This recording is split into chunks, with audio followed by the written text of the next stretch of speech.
जोहार, नमस्कार। मैं सूरज कुमार आज फिर आप सबके बीच एक और नए वीडियो में। पिछले 2-3 महीनों में आपने झारखंड में 2-3 चीजें बहुत ही कॉमन चीज देखी। क्या देखा? कुर्मी समाज का आंदोलन देखा, रेल टेका आंदोलन, फिर उनके खिलाफ में आदिवासी समाज के लोगों ने विरोध प्रदर्शन किया, वो भी आपने देखा। फिर धीरे धीरे समय बीता, फिर यहाँ पे ईसाई वर्सेस आदिवासी का लड़ाई शुरू हो गया, ये भी आप देख रहे हैं। यानी कुल मिला जुला के हम और आप यही देख रहे हैं कि झारखंड में झारखंडी कैसे लड़े और झारखंडियत एकजुट ना हो, इसकी पूरी तैयारी, इसकी पूरी व्यवस्था लोगों ने कर दी। इस दरमियान में एक ऐसे व्यक्ति की आलोचना की गई जो व्यक्ति झारखंडियत को जोड़ रहा था।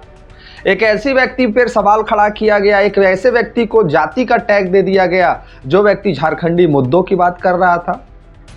एक व्यक्ति के ऊपर आरोप यह लगा दिया कि सिर्फ कुर्मी समाज का नेता है। एक व्यक्ति के ऊपर यह सिर्फ आरोप लगा दिया गया एक समाज की बात करता है। और आप और हम ये तमाम चीज़ों को देख के मजा ले रहे थे कि चलो ठीक हुआ, टाइगर जयराम महतो को कुर्मी का नेता बना दिया, ठीक हुआ। एक लड़का उभर रहा था, उसको हम लोगों ने पैर पीछे खींच दिया, ठीक हुआ। बहुत सारे लोग बहुत उत्साहित और खुश हो रहे थे, कह रहे थे कि अब तो खत्म हो गया, जेएल कैंप का जनाधार खत्म हो गया, जेएल कैंप का जो आदिवासी समाज का समर्थन मिल रहा था, अब आदिवासी समाज कभी समर्थन नहीं करेंगे जेएल कैंप को। ये तमाम चीज़ आप देखें, इन तमाम विषयों पे हम आपको कुछ आज बताने आए हैं। तो आपसे आग्रह है, निवेदन है कि जो पहली बार चैनल को देख रहे हैं वो सब्सक्राइब कर लीजिए, फेसबुक पेज पे देख रहे हैं पेज को फॉलो कर लीजिए, हमें ज्वाइन करके सपोर्ट करिए। आपका एक छोटा सा कंट्रीब्यूशन हमारे चैनल को सहयोग करता है, हमारी टीम को सहयोग करता है, जो आपके लिए आवाज़ उठाते हैं। आपके लिए, समझ रहे हैं ना, आपके लिए आवाज़ उठाने का मतलब है कि मेरा सब वीडियो किसी ना किसी के लिए एक आवाज़ ही होता है, और वो आवाज़ उठता है तो कहीं ना कहीं आवाज़ बहुत दूर तक पहुँचता है। तो आपसे आग्रह है कि चैनल को ज्वाइन कर लीजिएगा। चलिए कुछ विस्तार से समझाते हैं, समझिएगा। कुर्मी समाज का लगभग 70-75 वर्षों से चला आंदोलन आ रहा था, रेल रोको आंदोलन, एसटी में शामिल होने के लिए। और जैसे ही वो आंदोलन समाप्त होता है, कुर्मी समाज केंद्र सरकार से मांग कर रही थी कि हम एसटी में जाना चाहते हैं, हमारा अधिकार है, हमारा मौलिक अधिकार है, हमारे सारे चीज मैच करते हैं आदिवासी समाज के लोगों से। ये चीज को लेके जब मांग सरकार ने नहीं मांगा तो केंद्र सरकार को एक मैसेज देने के लिए कुर्मी समाज के लोगों ने रेल टेका आंदोलन किया और ये संदेश देना चाहा केंद्र सरकार को कि आप हमारी बात को अगर नहीं सुनिएगा तो हम आपको रेल टोकेंगे, रेल से नुकसान कराएंगे, ताकि आप तक अपनी बात को हम पहुंचा सके। ये संवैधानिक उनका हर किसी का अधिकार है, आंदोलन, प्रोटेस्ट, धरना देने का सबका अधिकार होता है। जैसे ही ये आंदोलन खत्म हुआ, एक आदिवासी का आंदोलन शुरू हो गया। आदिवासी के आंदोलन में लोगों ने जमकर विरोध किया, कुर्मी समाज का नहीं, लोगों ने जमकर विरोध किया, आदिवासी लोगों ने जमकर विरोध किया टाइगर जयराम महतो का।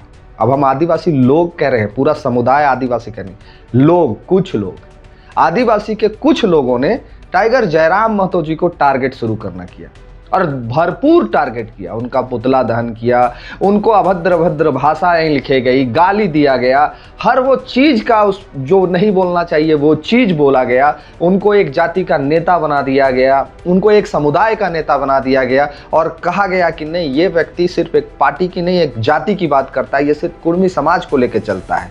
और पूरा ये मिशन को इस तरह से चलाया गया कि कुर्मी आंदोलन में रेल टेकने वाले बाकी नेताओं का जिक्र 1% और सिर्फ एक व्यक्ति का जिक्र 99%। ये लोग, आप लोग भी देख रहे होंगे कि ऐसा ही कुछ हुआ। अब ये प्रकरण चल ही रहा था, इसी दरमियान कुछ एक लोग बहुत हाईलाइटेड हो जाते हैं, कुछ एक चेहरे निखर के सामने आते हैं नेता के तौर पे, आदिवासी मसीहा नेता के तौर पे, और उनको मीडिया काफी हाइप दे देती है। मीडिया इतना हाइप दे देती है, काहे हाइप दे देती है? क्योंकि वो लोग जयराम महतो जी को डंके की चोट पे अमर्यादित भाषा का प्रयोग कर रहे थे, जेएल कैंप पार्टी को टारगेट कर रहे थे। और जब अमर्यादित भाषा का प्रयोग कर रहे थे, टारगेट कर रहे थे, तो व्यू भी बढ़ गया था, चैनल में पूरा टीआरपी सनासन मिल रहा था और सिलसिला चलते रहा। तो कहावत पे है ना कि अच्छाई छुप नहीं सकती है छुपाने से, ठीक उसी प्रकार बुराई कितनों तेजी से आगे बढ़े, अंतिम समय में जब बुराई का अंत समय आता है तो वो नीचे चला ही जाता है। ठीक वही हुआ, ये पूरे प्रकरण में भी सिर्फ आपको यही देखने को मिला। फिर ये लड़ाई खत्म भी नहीं हुई थी कि तब तक बीच में एक और लड़ाई, जंग छिड़ गया झारखंड में, आदिवासी वर्सेस ईसाई धर्म। अब जो लोग एक मंच पे एक साथ कुर्मी समाज को गाली दे रहे थे, अब वही लोगों का अलग अलग विचारधारा हो गया। एक का विचारधारा हो गया कि नहीं, सरना समाज के लोग कभी कन्वर्टेड ईसाई के साथ में नहीं जा सकते हैं, और दूसरे लोगों का यह मंतव्य हो गया कि नहीं, सरना समाज और ईसाई समाज दोनों एक ही हैं, दोनों में कोई अंतर नहीं है।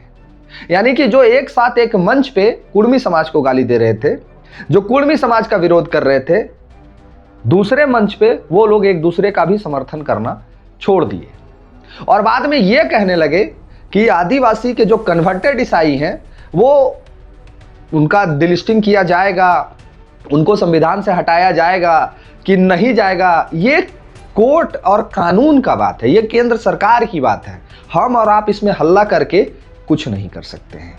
ऐसा दोनों पक्ष में से एक पक्ष का कहना सामने आया। अब एक चीज आपको हम पहले समझा देते हैं, समझ लीजिए।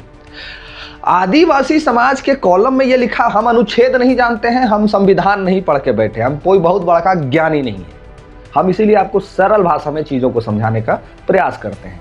अब संविधान में यह लिखा गया है कि शेड्यूल कास्ट अगर अपनी धर्म को बदलते हैं, शेड्यूल कास्ट यानी रजक, भुइयां, रविदास, ये तमाम जातियां जो आते हैं, अगर वो अपने धर्म को परिवर्तन करते हैं तो कहीं ना कहीं उनका धर्म परिवर्तन अगर होता है तो उनका आरक्षण भी साथ में समाप्त हो जाता है। ऐसा शेड्यूल कास्ट के लिए लिखा गया है। लेकिन अनुच्छेद, अब फिर हम बोले हमको नहीं पता का अनुच्छेद लिखा, लेकिन ये पता है कि आपको हम बताएंगे तो फिर आप धारा और अनुच्छेद देखने लगिए। इसलिए एक आदिवासी समाज के लिए ये लिखा हुआ है कि अगर आदिवासी समाज अपने धर्म को छोड़ के दूसरे धर्म में चले जाते हैं तो निश्चित तौर पे उनका आरक्षण नहीं छीना जा सकता है, ऐसा संविधान में लिखा है। और दूसरे पक्ष के जो लोग थे जो ये कह रहे थे कि आदिवासी समाज का अधिकार डिलिस्टिंग होगा कि नहीं होगा, मुद्दा से उनको हटाया, ये बिल्कुल जायज है, वो सही कह रहे थे, वो बिल्कुल सही कह रहे हैं कि उनका डिलिस्टिंग होगा कि नहीं, उनका नाम कटेगा कि नहीं, ये फैसला केंद्र के सरकार के पास में है, कोर्ट है, कानून है, इसके लिए व्यवस्था बनाई गई है और उस व्यवस्था के तहत ही उनको हटाया जा सकता है। अन्यथा किसी को पावर नहीं है, किसी को अधिकार नहीं है कि संविधान में लिखा हुआ चीज को परिवर्तन कर दे। ये तभी होगा जब कोई बिल पास होगा, इसके लिए पहल किया जाएगा और वो होते नहीं दिखता है। तो ठीक उनका भी कहना है कि जो आदिवासी समाज कन्वर्ट होकर ईसाई धर्म को अपना लिए हैं, उनका पूरा अधिकार है संविधान में कि उनको आरक्षण मिलते रहे। लड़ाई इसी बात की है कि उनको आरक्षण नहीं मिले। अब ये तमाम चीजों को जो आपने देखा, कुर्मी समाज का एसटी में जाना, सरना धर्म प्रकृतिक पूजक का ईसाई में कन्वर्ट हो जाना, और ये सारा प्रकरण जो देखे, ये सब एक दूसरे से जुड़ता है और सारा मुद्दा आकर रुक जाता है आरक्षण पे। सारा मुद्दा रुक जाता है आरक्षण पे। आदिवासी समाज का ये कहना है कि मेरा अगर आरक्षण कुर्मी समाज छीन लेता है तो हमारा मुखिया, पंचायत समिति, विधायक वाला सीट नहीं मिल पाएगा, वो लोग कब्जा कर लेगा। एक बात समझिए, एक बात हमको और आपको सबको समझना होगा, नियम, कानून, संविधान हमारे और आपके मर्जी से और आंदोलन और प्रोटेस्ट से नहीं बदलता है। उसके लिए कुछ क्राइटेरिया होती है, कुछ मापदंड होता है, कुछ सिस्टम होता है, उसके अनुरूप वो तमाम चीजें बदली जाती है। चाहे कुर्मी एसटी में शामिल होगा कि नहीं होगा, वो भी एक क्राइटेरिया, मापदंड है। उस मापदंड को अगर पूरा करेंगे तो वो एसटी बनेंगे, नहीं करेंगे तो नहीं बनेंगे। ठीक उसी प्रकार जिस तरह से आदिवासी सरना धर्म को मानने वाले लोग सरना धर्म को छोड़ के कन्वर्टेड ईसाई बन जाते हैं, ईसाई धर्म को अपना लेते हैं, तो उनका ये अपना मर्जी है, निजी मर्जी है। अब वो ईसाई बनते क्यों हैं? सरना धर्म प्रकृतिक पूजक करने वाले लोग ईसाई में चले क्यों जाते हैं? इसका कमी जो है, इस कमी को ढूंढना होगा सरना धर्म को मानने वाले लोगों को, जो प्रकृतिक पूजक करते हैं, जो अपने आप को प्रकृतिक पूजक कहते हैं, उन लोगों को इस कमी को ढूंढना होगा। उस कमी को आप जब तक नहीं ढूंढिएगा तब तक आप इन तमाम चीजों को नहीं कर सकते, नहीं रोक सकते। अगर आप उस कमी को ढूंढिएगा तो जो लोग आपका कन्वर्ट होकर ईसाई बन गए हैं वो लोग वापस आपका सरना धर्म को अपना लेंगे। ऐसा कोई एग्रीमेंट नहीं हो जाता है, ऐसा कोई परमानेंट रजिस्ट्री नहीं हो जाता है कि वो लोग ईसाई धर्म को अपना लिए हैं, अब कभी वो सरना धर्म प्रकृतिक पूजक को नहीं मानेंगे। ऐसा नहीं होता है कि वो लोग अगर चर्च में जाके पूजा करते हैं तो वो अपने प्रकृतिक, अपने जो पूर्वज हैं उनको नहीं पूजेंगे। निश्चित तौर पे जो आज सरना धर्म को मानता है अभी तक, और कल के डेट में वो ईसाई धर्म को मान लिया, तो यहाँ तो सोचना इस बात को समाज को चाहिए कि आखिर लोग जा क्यों रहे हैं, आखिर लोग अपने धर्म को परिवर्तन क्यों कर रहे हैं। इसके पीछे का कारण को जानना होगा और कारण हम आपको बताते हैं। कारण यह है कि सरना धर्म प्राकृतिक पूजक का कोई कोड नहीं है, पहला। दूसरा, इनको शिक्षा से बहुत दूर रखा गया है, इनको स्वास्थ्य से बहुत दूर रखा गया है, तमाम जन सुविधाओं से इनको बहुत दूर रखा गया है।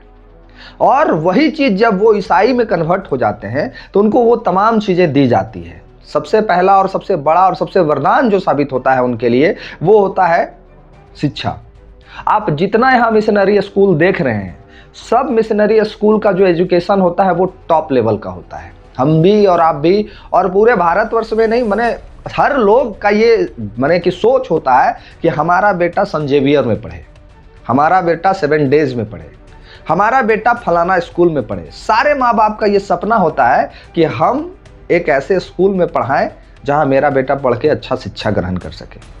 और इसमें जो मिशनरी स्कूल है वो काफ़ी आगे है, वो काफ़ी आगे है।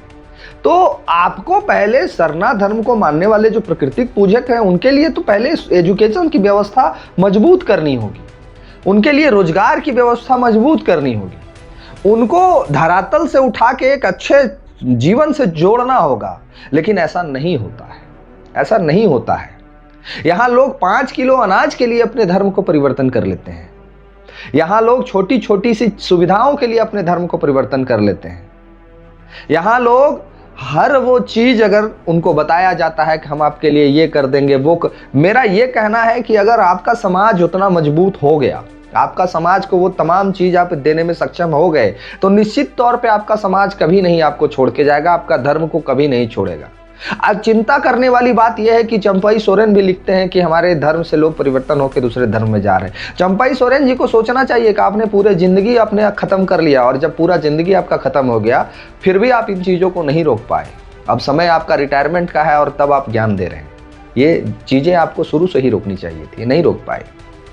अब तरीका ये नहीं है कि आप जो डिलिस्टिंग करने की मांग कर रहे हैं या फिर जिनका आरक्षण छीनने की बात कर रहे हैं, ये तरीका नहीं है। तरीका ये है कि मेरा व्यक्तिगत सोच है कि जो सारे लोग धर्म को छोड़ के जा रहे हैं उनको वापस कैसे मूव कराया जाए आपके धर्म में। ये तब होगा जब सरना धर्म कोड उनको मिलेगा, उनको लिखने के लिए कॉलम मिलेगा, उनको अधिकार मिलेगा, उनको शिक्षा मिलेगा, उनको रोजगार मिलेगा, तब वो छोड़ के अपने धर्म को दूसरे धर्म में नहीं जाएंगे। धर्म की लड़ाई ही नहीं है ये पूजन की लड़ाई ही नहीं है, ये लड़ाई है मजबूती की, ये लड़ाई है अपने आप को सुदृढ़ करने की, ये लड़ाई है एक दूसरे के सामने निडर होकर खड़ा रहने की। लेकिन इसको लोग धर्म में बांट रहे हैं और इसी का शिकार हो जाते हैं हमारे विधायक, हमारे सुप्रीमो, कि वो आदिवासी का विरोधी हैं, वो आदिवासियों का हक छीनना चाहते हैं। कुर्मी एसटी बन जाएगा तो कुर्मी एसटी समाज का पूरा हक छीन लेगा, ये फिर हम कहेंगे। और आपके भी लोग अब कहना शुरू कर दिए हैं, जो लोग कल तक हल्ला कर रहे थे कि नहीं होने देंगे, ये कर देंगे, वो कर देंगे, और आज वही लोगों के मुंह से ये बात निकल रहा है कि नहीं, ये तो संविधान की बात है, ये तो कानून की बात है, ये तो किताब की बात है। यहाँ सिर्फ एक चीज हुआ कि जो लड़का आपके लिए लड़ रहा था, जो लड़का हर आदिवासी समाज का आवाज बन रहा था, जो लड़का कल तक आपके लिए मसीहा था, आज उस लड़के के मन में और आपके मन में ये भाव उत्पन्न कर दिया गया कि नहीं, वो आपका तो संरक्षक नहीं है, वो आपका भक्षक है, वो आपके अधिकार के लिए नहीं लड़ेगा, वो आपका अधिकार छीनना चाहता है। और ऐसा क्यों हुआ आप जानते हैं? ऐसा इसलिए हुआ क्योंकि लोगों को ये एहसास हो गया था कि अगर आदिवासी समाज के लोग जेएल कैम्प की तरफ मूव करेंगे, टाइगर जयराम महतो जी के तरफ मूव करेंगे, तो जेएल कैम्प बहुत मजबूत हो जाएगा और झारखंडी जनमानस एकजुट हो जाएंगे और हमारा राज नहीं चलेगा। कुछ लोग ये कहते हैं कि ये आरएसएस का प्लानिंग है कि फूट डालो और शासन कर दो।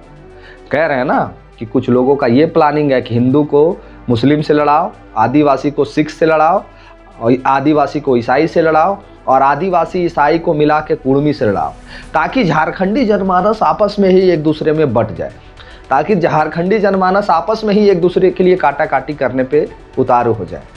दर्द तो यहाँ पे सबका होता है, जो सरना वाले हो चाहे ईसाई वाले हो। जब तकलीफ में आप होते हैं तो खड़ा तो लोग आपके लिए भी हो जाते हैं। जैसे कि डीआईजी ग्राउंड में टूटा हुआ वो घर जहाँ ईसाई का बोर्ड लगा हुआ था ना, ईसा मसीह का वो जो क्रॉस चिन्ह आता है, वो चिन्ह लगा हुआ था उस घर में। उसके बावजूद जो सरना धर्म की कट्टर समर्थक है निशा भगत, वो वहाँ उनके समर्थन में पहुँचती है।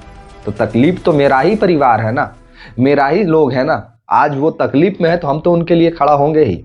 और जो साथी एक दूसरे को गाली लिखते हैं, जो साथी एक दूसरे के खिलाफ वीडियो बनाते हैं, जो साथी एक दूसरे के लिए आवाज उठाते हैं, हम कहेंगे कि कभी झारखंडी जनभावना के लिए भी आवाज उठाइए।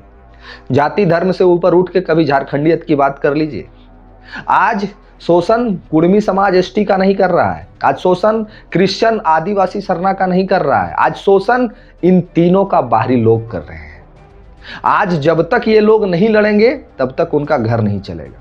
हम और आप जब तक लड़ेंगे उनका घर चलते रहेगा। सोच के देखिए, विचार के देखिए कि जिस रफ्तार से झारखंड एक परिवर्तन की ओर दौड़ रहा था, जिस रफ्तार से एक सपना सजाया जा रहा था, जिस रफ्तार से कंपनियों के खिलाफ आवाज उठाया जा रहा था, आज झारखंड की क्या स्थिति है। पूरा बड़का गांव मिटने को तैयार है, पूरा मांडू मिटने को तैयार है, पूरा धड़ल्ले से जंगल को काटा जा रहा है, पूरा लातेहार मिटने को तैयार है, पूरा धड़ल्ले से जंगलों को काटा जा रहा है, पूरा धड़ल्ले से खनिजों को लूटा जा रहा है। लेकिन हमको और आपको तो सिर्फ इसी में लड़ना है, हमको और आपको तो सिर्फ इसी में बरगलाना है। और चंद हमारे ही लोग मुखर के सामने आते हैं और समाज का एक बहुत बड़ा चेहरा बनते हैं और समाज का ही सौदा कर देते हैं। और जब समाज का सौदा हो जाता है तो बाद में पता चलता है कि नहीं, हमसे तो बहुत बड़ी चूक हो गई, हमसे तो बहुत बड़ी भूल हो गई, हमसे तो बहुत बड़ी गलती हो गई। अब इस गलती को हम स्वीकारें कैसे, इस गलती को हम माने कैसे। अभी भी समय है, जाग जाइए, अभी भी समय है, इन तमाम विषयों को समझिए। और अभी भी समय है कि टाइगर जयराम महतो जी का समर्थन कीजिए। अभी भी समय है कि जेल कैंप को अपनाइए, यही एकमात्र विकल्प है। अन्यथा जिस रफ्तार से ये गाड़ी को दौड़ाया गया है कि हम लोग लड़ के मर जाएंगे। आप हमको गाली दीजिएगा, हम आपको गाली देंगे, वो उसको गाली देगा, वो उसको गाली देगा और एक दूसरे के खिलाफ हो जाएंगे। चीज़ें जो संविधान में लिखी गई हैं उसको इतना आसानी से कोई नहीं बदल सकता है। चाहे वो डिलिस्टिंग हो, चाहे कुर्मी आदिवासी बनेगा कि नहीं बनेगा, चाहे ये मामला हो, चीज़ों को नहीं बदला जा सकता है इतनी आसानी से। इस बात को हमको और आपको समझना होगा। मेरा 6 गो जिला में प्रदर्शन कर देने से, मेरा रेल टेक देने से कुछ नहीं हासिल होना। अगर हासिल होना होता तो ये आंदोलन बहुत पहले से चला आ रहा था, पहले ही सब कुछ हो जाता। तो कानूनी प्रक्रिया है, उस कानूनी प्रक्रिया के तहत ही सब कुछ होता है। वो मापदंड में फिट बैठेंगे, उसके लिए सब कुछ पर्याप्त है, उसके लिए सरकार है, उसके लिए हम और आप नहीं है। हम और आप झारखंडियत की अस्मिता को बचाने की लड़ाई लड़ सकते हैं, हम और आप एक दूसरे को सहयोग कर सकते हैं। बाकी इस वीडियो में जो हमने बताने का प्रयास किया, अगर आपको समझ में आया हो, ठीक लगा हो, तो जरूर कमेंट बॉक्स में अपनी राय लिखिएगा और वीडियो को शेयर कर दीजिएगा। जो पहली बार देख रहे हैं चैनल को सब्सक्राइब कर लीजिएगा। अगर फेसबुक पेज पे देख रहे हैं तो पेज को फॉलो कर लीजिएगा। हमारे चैनल को ज्वाइन करके हमें कॉन्ट्रीब्यूट कीजिए 119 रुपया और चैनल को सहयोग करिए, ताकि आपके लिए इस तरह की वीडियो बना सकें, आपके लिए आवाज़ उठा सकें और निरंतर आपके लिए बोलेंगे। ये आपसे वादा है, आपका आवाज़ कभी दबने नहीं देंगे, ये आपसे वादा है। आपका खबर कोई अगर नहीं चलाता, आपका खबर चलाने के लिए कोई आपसे कुछ कहता है, हम आपके खबर को चलाएंगे, हमारे तक पहुंचाइए। चाहे वो जिस तरह की घटना हो, आवाज़ बुलंद करने की बारी आएगी तो हम जरूर बुलंद करेंगे। तो जरूर कर लीजिएगा ज्वाइन। मिलते हैं किसी और वीडियो में। धन्यवाद। जोहार।